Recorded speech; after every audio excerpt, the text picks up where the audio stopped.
ustalar pulga ham ko'rsatilgan narsani tekin ko'rsatib qo'yaman. Sizdan like va podpiska. Nexia 3 mashinamiz oldin ichini ko'rsatib bering sizlarga. Mana polni daryo bo'lib suv o'tib ketgan. Mashinamizda suv o'tadigan oldidagi hamma joyini ko'rsatib beraman sizlarga qarab turing. Mashinamizda mana bu yerda ikkita rezinka bo'ladi. Bittasi qalinroq, bittasi ingichka, bunisi kapotniki bo'ladi. Eng ko'p o'tadigani mana shu bo'ladi, chunki bu yerda mana simov o'tiladi mana. Bundan ham shu simov o'tilgan osma joyini o'zgartirdik. Keyingisi bu yoqdan uslitilli simov kirib, mana bu kesilgan. Kesilgandan keyin bu yerdan kirib ketadigan bo'lgan. Ikki yoqdan sharillab salonga suv o'tirgan.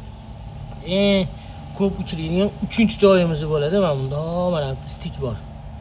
Mana shu stik oradan mana bu balon aylanganida suv o'tib, mana shu yerdan ham suv kirib ketadi. Hammasini qilib qo'yganmiz.